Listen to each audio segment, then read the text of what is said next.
ज़रा सोचिए, इसी पर जब हम मज़ीद गौसे पाक रहमतुल्लाह ताला अलैह की तालीमात को देखने की कोशिश करते हैं तो एक बड़ी खूबसूरत सी बात आप इरशाद फरमाते हैं। इरशाद फरमाया, अगर आजमाइशें ना होती, अगर आजमाइशें ना होती तो फिर सारे लोग आबिदो जाहिद होते, फिर सारे लोग नेक होते।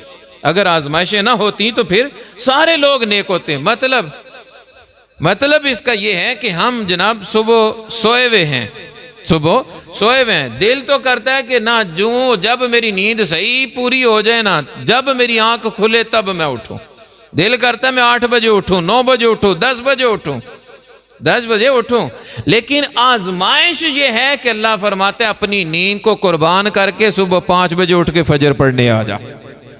सुबह 5 बजे उठ के फजर पढ़ने आ जा। दिन को काम काज पे होंगे। अब दिलो दिमाग यही कहेगा कि नहीं, मैं पहले काम कर लूं ना, मैं पहले काम कर लूं। अल्लाह फरमाता है ना ना, आजमाइश ये है कि काम काज छोड़ो और छोड़कर मेरे हुजूर सजदा रेज होते चले जाओ। रमजान में दिल तो करता है कि ना 11 महीने खाते पीते गुजारा है, ये महीना भी खाते पीते गुजार दूं, मैं कमजोर हो जाऊंगा। नहीं, दिल तो ये करता है, लेकिन आजमाइश वो ये है कि हम अल्लाह की रजा के लिए खाना पीना छोड़ दें, अल्लाह की रजा के लिए खाना पीना छोड़ दें। फरमाते हैं अगर आजमाइशें ना हो, जब दिल करे फजर पढ़ ली, जब दिल करे जोर पढ़ ली, जब दिल करे असर मगरिब इशा, कोई टाइम नहीं। रोजा जब दिल करे रोजा रखा, जब दिल करे खोल लिया जाए, जब दिल करे जनाब जिस तरह दिल करे माल खाते चले जाएं, वो हलाल हो हराम हो खाते चले जाएं। अगर खुली छूट हो तो फिर दुनिया में गुनाहगार कोई बनेगा ही नहीं, सारे आबिद व जाहिद नेकोकार बन जाएंगे। लेकिन फरमाया आजमाइश डाली गई है, जो आजमाइश पे पूरा उतरता चला जाएगा अल्लाह का नेक बंदा बनता चला जाएगा। फिर आगे एक जगह इरशाद फरमाते हैं, फरमाया कि बंदगी का इजहार, हम रब के बंदे हैं, हम कहते हैं कि हम अल्लाह के बंदे हैं, अल्लाह की मखलूक हैं, तो फरमाया इसका इजहार जब हमारे ऊपर इम्तिहान आए तो तब होगा। जब इम्तिहान आए, आजमाइश आए, तकलीफ आए, दुख दर्द मुसीबत आ जाए, अब आजमाइश का वक्त है। अगर आजमाइश में मैं सब्र करता हूं, अगर आजमाइश में मैं सब्र कर जाता हूं, गौसे पाक रहमतुल्लाह ताला अलैह फरमाते हैं इस बंदे का सब्र इस बात का सबूत है कि यह अल्लाह से सच्ची मोहब्बत करता है। लेकिन अगर आजमाइश पड़ी और मैं सब्र का दामन हाथ से छोड़ दूं, मैं बेसब्री का मुजाहरा करूं, तो फरमाया कि यह बंदा दावा कर रहा है कि मैं अल्लाह से मोहब्बत करता हूं, लेकिन इसका किरदार दावे की तस्दीक करता नजर नहीं आता। अल्लाह ताला एक जगह इरशाद फरमाते हैं कि मैंने सारे अमाल को देखा परखा, मैंने सारे अमाल को देखा परखा, मैं इस नतीजे पे पहुंचा कि फरमाते हैं कि दूसरों को खाना खिलाने से बड़ा कोई अमल नहीं है, दूसरों को खाना खिलाने से बड़ा कोई अमल नहीं है। फरमाते हैं अगर मेरे पास सारी जमीन होती, अगर मेरे पास सारी जमीन होती तो मैं जनाब दुनिया में जितनी चीजें हैं सारी भूखों को खाना खिलाते हुए खर्च कर देता, सारी लोगों को खाना खिलाते हुए खर्च कर देता।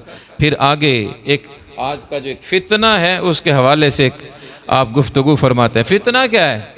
आज कुछ ऐसे पीर फकीर आपको नजर आएंगे कि जो जनाब चंदे हमसे लेंगे और कहेंगे साड़ियाँ नमाजा मदीने होदियां, साड़ियाँ नमाजा मदीने होदियां। उनको कहा जाए कि जनाब ना आप ज़रा शरीयत की पैरवी किया करें, तो वो कहेंगे ना ये शरीयत छोटी चीज़ है, बंदा जब अल्लाह का हो जाता है तो शरीयत का कोई हुक्म उस पर लागू नहीं होता, शरीयत का कोई हुक्म उस पर लागू नहीं होता। ना ये मौलवियां दियां गल्लां, सूफिया दियां गल्लां ये नहीं ने, सूफिया दियां गल्लां ये नहीं है। जब कहा जाए कि जनाब ये पर्दे शर्दे के सारे अहकामात हैं, नहीं जी, हमारा दिल जब रब का हो गया तो हमें इससे कोई परवाह नहीं, हम इसे कोई परवाह नहीं। आज ऐसे लोग, ऐसे पीर हमारे माशरे में हमें नजर आएंगे कि जो शरीयत पर अमल नहीं करेंगे, शरीयत पर अमल नहीं करेंगे, पर सबसे बड़े अल्लाह के वली यही बनते नजर आएंगे, सबसे बड़े अल्लाह के वली यही बनते नजर आएंगे।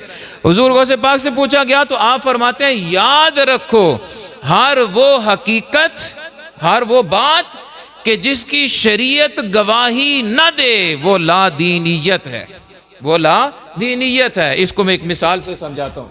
गौसे पाक रहमतुल्लाह ताला अलैह के हवाले से मिलता है कि आप जंगल में मुजाहिदा करने के लिए तशरीफ़ ले गए। अब 1 दिन 2 दिन 4 दिन 6 दिन गुजरे, अब मुजाहिदा कर रहे हैं, खाना पीना वो कम किया हुआ, पानी ख़त्म हुआ, प्यास की शिद्दत बढ़ना शुरू हुई। जब प्यास की शिद्दत ज़्यादा हो गई तो गौसे पाक फरमाते हैं ऐसे मुझे थोड़ी सी गुनूदगी आई तो क्या देखता हूँ कि एक बादल मेरे ऊपर आ गया, एक बादल, सफ़ेद बादल मेरे ऊपर आया और उस बादल में से एक तर सी चीज़ निकलना शुरू हो गई, एक तर सी चीज़ निकलना शुरू हो गई और हर तरफ एक नूर सा, रोशनी सी फैल गई।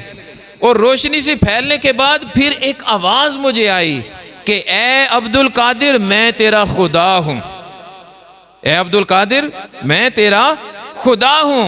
और ए अब्दुल कादिर आज से मैंने सारी हराम चीज़ें तेरे लिए हलाल कर दी हैं, सारी हराम चीज़ें तेरे लिए हलाल कर दी हैं। गौसे पाक रहमतुल्लाह ताला अलैह फरमाते जैसे ही मैंने ये आवाज़ सुनी तो एक बात पता लगी। वो बात क्या है? वो कह रहे हैं कि मैं तेरा खुदा हूँ और ए अब्दुल कादिर तेरे लिए सारी हराम चीज़ें भी हलाल हो गई। तो गौसे पाक कहते हैं मैं समझ गया ये मेरा रब नहीं है, ये शैतान है।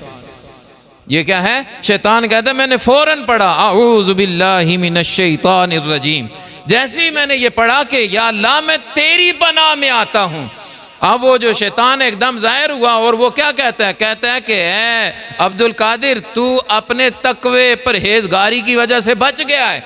गौसे पाक फरमाते हैं अब ये तेरा दूसरा हमला है, मैं अपने तकवे परहेजगारी इल्म की वजह से नहीं बचा, मेरे रब ने मुझे तुझसे बचा लिया है, मेरे रब ने मुझे तुझसे बचा लिया है। शैतान कहने लगा ये वो हमला है मैंने 70 वलियों पर किया, सारे गुमराह हो गए। वो समझ ही नहीं पाए कि मैं शैतान हूं या उसका रब हूं, सारे 70 के 70 गुमराह हो गए। तो कहने लगा कि बताओ ए अब्दुल कादिर तुम कैसे पहचान गए? तो शेख अब्दुल कादिर जिलानी गौसे पाक आप क्या फरमाते हैं? फरमाते हैं जैसे ही तूने ये कहा ना कि मैं तेरा खुदा हूं और मैं सारे हराम काम तेरे लिए हलाल कर रहा हूं, तो मैं समझ गया कि मेरा रब बेहयाई का हुक्म नहीं देता, मेरा रब बेहयाई का हुक्म नहीं देता और तू बेहयाई का हुक्म दे रहा है। तू रब नहीं बल्कि शैतान है, तू रब नहीं बल्कि शैतान है। तो जब हमें कोई बात करे तो उस बात को शरीयत पर पेश करें। अगर शरीयत कहे कि ये बात बिल्कुल ठीक है तो अमल करते चले जाइए, और अगर शरीयत के सामने लगे कि चंदे हमसे नमाज़े मदीने में तो फिर पढ़िए औज़ु बिल्लाहि मिनश शैतानिर रजीम, उधर से उठ जाएं, उधर से उठ जाएं। बस अल्लाह तबारक व तआला हमें अमल की तौफीक अता फरमाए।